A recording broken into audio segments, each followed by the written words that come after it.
Kasama rin si Adrian, ang ating scholar dito. Dito kami ngayon para i-meet si Tita Jasmine, ang kanyang sponsor. So kasi meron siyang bagong phone, binigyan siya ni Tita Jasmine ang kanyang phone. So ngayon, ito yung for the month of March, pinabigay na ni Tita Jasmine sa akin. So yun, 1, 2, 3, 4, 5,000.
Isang magandang araw mga kababayan, mga lakotsera, mga bears. Kung si Madam Yula yung Madam Dami Lakotsera dito ngayon sa Bayawan City, Negros Oriental. Kasama rin si Adrian, ang ating scholar dito. Dito kami ngayon para i-meet si Tita Jasmine, ang kanyang sponsor, galing California. So, napakaganda kasi na-meet na dito kanina. Anong naramdaman mo na na-meet mo ngayon ng sponsor? Masaya po ako.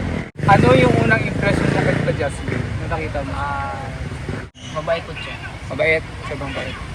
At ano yung first impression mo sa kanya? Ano unang tingin? Parang po kasi yung kinabahan nung una makita ko, pero nawalan ka ba ako nung naging mabait siya at binigyan ako sa Nung nakausap mo na siya. So kasi meron siyang bagong phone, binigyan siya ni Tita Jasmine ang kanyang phone kasi yun yung nagtanong sa akin si Tita Jasmine before kami nag-meet the other day, nagtanong siya kung ano yung kailangan ni Adrian. Kailangan ni Adrian. So sabi ko, kinapalan ko na yung mukha ko, sabi ko, to be honest ang kailangan talaga ni Adrian ay cellphone kasi yung ginagamit niyo nga phone ay yung luma pa, no? Tingnan niyo ng phone yung luma. Pero mo na biha, ito yung phone na ginagamit nila, yung lumang phone nila.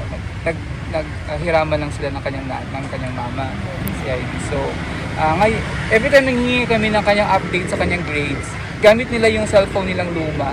Hindi nahirapan kami basahin yung mga grades niya kasi sobrang labo ng picture. So, yun ang sinabi ko kay Tita Jasmine. So ngayon, meron na siyang bagong phone galing kay Tita Jasmine. Anong naramdaman ni Ano ngayon ang feeling mo na may bago ka ng phone? As in, latest pa to ng sobrang ganda. Anong feeling na may bago ka ng phone? Masaya po ako. Masaya po ako na meron pa akong bagong cellphone na magagamit ko. Masaya ka na. Tapos, para saan yung phone na yan? Para sa project ko po at sa mga research. May hirap ng pag-research. So, ang usapan ay research hindi Mobile Legend. Hindi po. Hindi ML. Kasi yun yung problema ngayon sa mga kabataan ngayon. Mostly, nahuhumaling sa Mobile Legend. Na naapektuhan talaga yung grades. Yun ang inuuna nila. Kasi yun yung inuuna. Ang ayaw ni Sir Paul na merong application na makikita sa phone na Mobile Legends. Na may ML. Kasi yun yung natitempt kayong maglaro eh. Pag nag-start ka sa ML kasi pag nag-start na, hindi na kailangan tapusin na yung laro. So, apektuhan. pag-aaral, pati kalusugan natin. No? So, um, Mama Heidi, anong naramdaman mo na na-meet mo ngayon in person ang sponsor ni Adrian? Nung una, madam, kinakabahan talaga ako. Si Adrian nga yung pinauna ko dun sa loob. Dito kami nagpaiwan. Paano kaya yung harapin sa anak ko yung sponsor niya? First timer niya makita in personal. Tapos, Yun, napag-ano na rin ako, pupuntahan ko nga rin bata kako saan yung pupunta. so naramdaman mo na-meet siya? Naman ko kay Tesmin. I mean, so bait niya, malambing siya, kaya panay ang hug ko sa kanya. Na it's better talaga siya, it's better to be talaga siya. Humble siya. Super bait niya. Malambing niya si Tesmin. Tesmin, thank you so much sa binigay niyong tulong. At lalong-lalo na sa cellphone na bigay niya sa anak ko. Ito po, i-monitor ko po na wala pong mga ibang pumapasok sa cellphone niya para lang talaga po yan sa school. Maraming salamat po sa iyo. Tasmin, nakita na kita in personal. God bless po sa iyo. At kay Madam Yula, kay Sir po, thank you so much. Tiri, ano man sabi kay Tito Jasmine? sa sponsor? Maraming salamat po sa binigay niyo po cellphone na to, at maraming din salamat sa iyo, Madam Yula. At sa iyo din po, Sir Paul, maraming salamat po sa binigay niyo mga support sa amin. Yan, hindi na tayo Kaya mag-aagawan yan sa cellphone. Lalong-lalo na po kay Tita Jasmine, bigay ng gift yung cellphone sa amin. Kasi yung siyempre sa sponsor mo, pag sa monthly allowance mo. At sa monthly allowance ko po. Thank you so much Tito Jasmine sa talagang tulong. Bihinayin na ano ba natin? Bihinayin. Precious, So maraming salamat po sa tulong niyo Tita Jasmine. Kasi si Tita Jasmine, kung naalala niyo, siya ang sumalo na sponsor after na mawala yung unang sponsor ni Adrian. Malaking blessing si Tita Jasmine sa pamilya ni Adrian. Kasi simula nung nawala si Tita, unang sponsor niya, parang syempre ano kami, parang gumuho yung mundo namin noon nung time na yun, kasi especially kay Mama Heidi. Paano sabihin? Kasi yung sponsor nyo ay nagkaroon ng problema. So meron siyang message dito kasi Sir Paul sinend sa akin. So ang sponsor mo si Ma'am Rose May, di ba? Sabi ni Ma'am Rose May, may malaki akong kailangan na tustusan back home. So, my mother is in bad shape. May problema ang kanyang mama. Baka nakasakit si mama niya. Kailangan kong tustusan ang medical needs. Nagkasakit nga. So, kailangan niyang tustusan back home. My mother is in bad shape. Kailangan kong tustusan ang medical needs. Hindi din alam kung ano yung sitwasyon nila. So, yun nga sabi ko lagi always pray for our sponsor, saka yung buong pamilya nila, kasi pag ang mga sponsor may mga karoon ng problema, syempre, i-prioritize talaga nila yung pamilya nila. No? So, yun yung lagi natin sinasabi sa mga beneficiaries natin, na hindi lang magpasalamat, hindi lang i-pray ang sarili. I-pray natin mga sponsors, kasi once ang mga sponsor nagkasakit, once ang kanilang pamilya magkaroon ng problema, kasakit, damay tayo. Pagpatuloy niyo po yan kahit hindi na-stop yung sponsor namin. Malaking tulong na rin po ang binigay ni Ma'am Yula sa amin. Kasi dyan na po, napaiyak lang ako. Okay. Saludo po ako kay Sir Paul kahit hindi masukib yung daan. Pinupuntahan po nila yan para matulungan po yung katulad naming mahihirap. Ma'am Rose May, magpagaling po kayo, lalong-lalo na po sa mother niyo po. Get well soon Thank po. God, it was may good news agad after that. Kasi pinagdasal natin yun. Mayroong sumalo agad sa kanya, no? Na isang sponsor. Yay! Congratulations to Adrian. Continuous yung sponsorship niya. Kasi si Ma'am Jasmine, ang kanyang bagong sponsor, ang sponsor din ito ni Jeffrey, yung ating katutubo na scholar sa Manila. Sponsor din si Ma'am Jasmine. Kasi nung time na yan, nawala ng sponsor si Pero good news kasi nung time na nagsabi si Sir Paul sa akin, Madam, swerte talaga ni Adrian. yung sponsor ni Jeffrey, na si Tita Jasmine, sinalo si Adrian. So, thank you so much kay Tita Jasmine sa tulong mo, sa sponsorship na binigay mo kay Adrian. Maraming salamat po sa tulong nyo at sa cellphone na binigay nyo na talagang pinagbigyan nyo yung sinabi ko sa inyo na kailangan si Adrian ng cellphone. Pinagbigyan nyo po si Adrian na magkaroon ng bagong cellphone magagamit niya sa kanyang research at sa kanyang monthly allowance na binibigay sa kanya. And speaking of monthly allowance, ito na binabigay na ni Tita Jasmine sa iyo for the month of March ang iyong allowance. Actually, yung pag nasa Davao kami, pag wala kami wala ako dito, ang allowance ni Adrian ay sinisend ni Sir Paul through GCash. No? So, na-receive niyo yung last, di ba, ni February? So ngayon, ito yung for the month of March, pinabigay na ni Tita Jasmine sa inyo. No? So, ito na ang iyong allowance for the month of March. 1, 2, 3, 4, 5,000. Para sa Adrian. Anong masasabi ngayon ni Adrian? Maraming salamat po, Tita Jasmine, sa binigay niyo pong suporta at sa monthly allowance ko po na 5,000 per month at lalong-lalo na po dito sa cellphone na binigay niyo po sa amin. Brand new cellphone. Brand new cellphone na binigay niyo po sa amin. Maraming salamat po. Again, kay Mama Heidi, ano masasabi ni Mama Heidi? Mama Jasmine, wala na talaga akong ibang masabi kundi ito.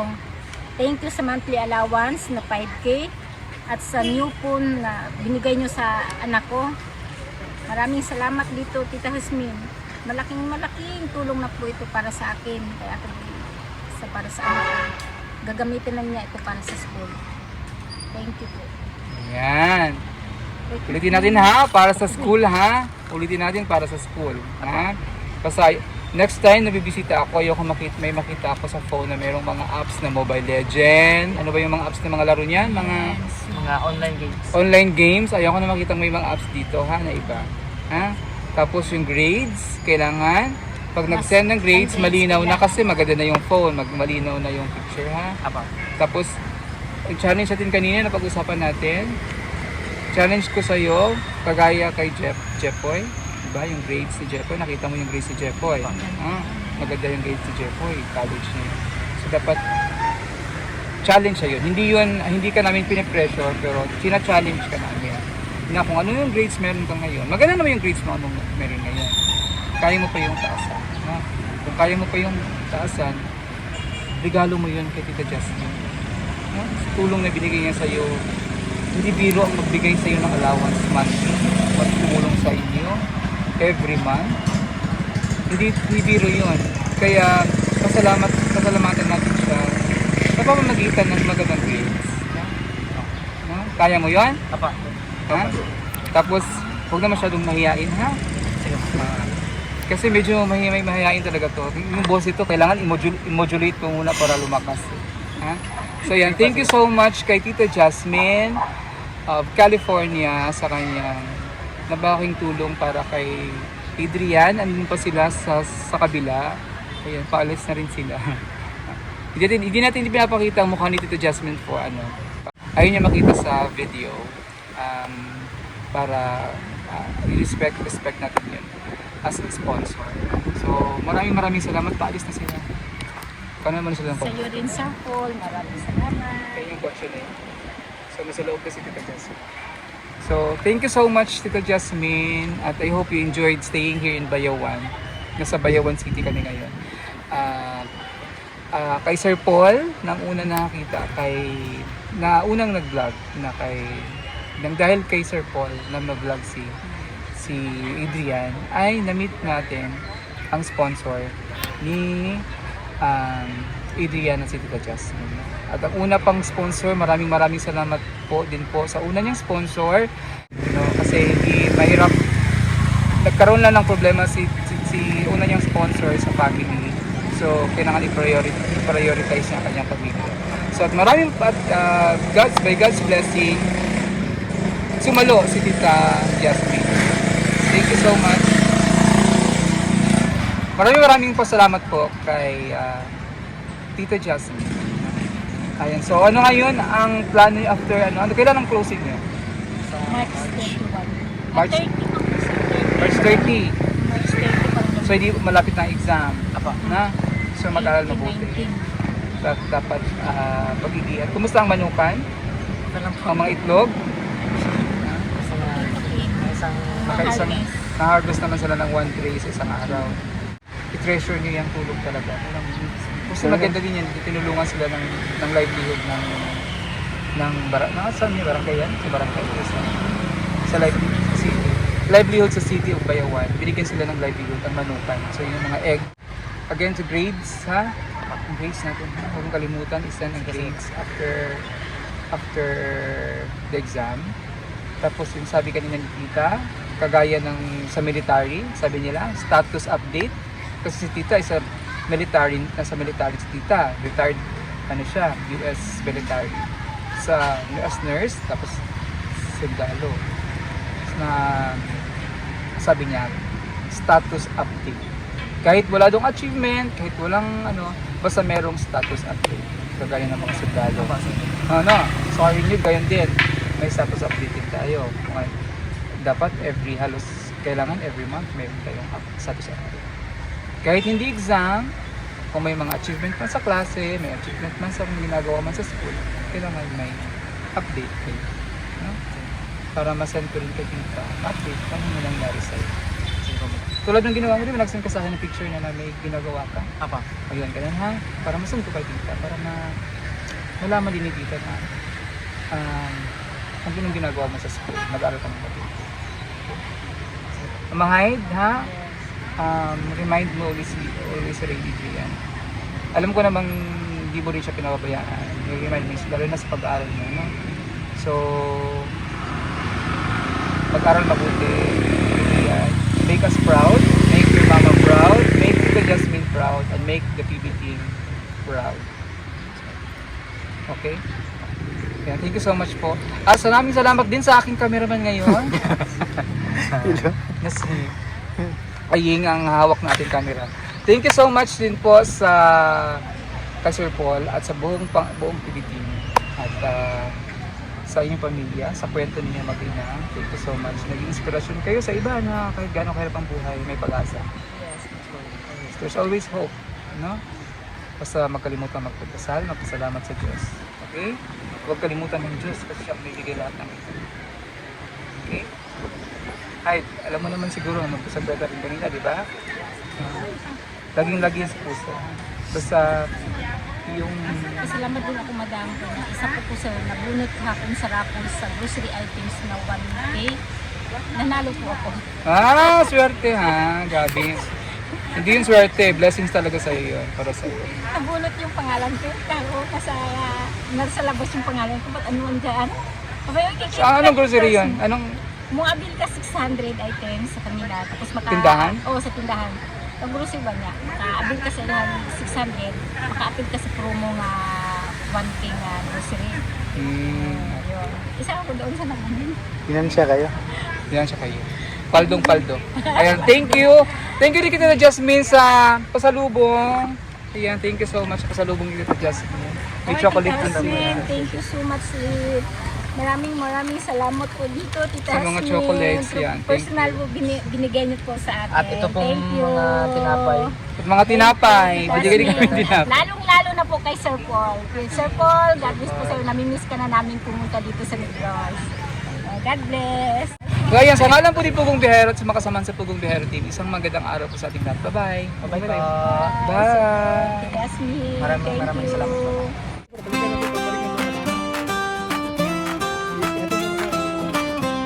Ay, check ko na sa iyo. Mamaya. Sige. Sige. Panaramin ko Sa bawat araw, handa ang lakbay. Bitbit ang pangarap, tulong ay alay. Sa likod ng kamera, totoong kwento. Buhay ng kapwa, pusong bukas, baladang sentro. Hindi ito ito palabas, hindi ito eksena. Ito'y kwento ng pagdamay at pag-unawa. Sa bawat hakbang, may ngiting handog. Sa bawat biyahe, pag-asa ang dulot. Sa bundok man o sa malayong baryo, pagmamahal ang laging nauna sa plano. PB Team, biyahe ng pag-asa.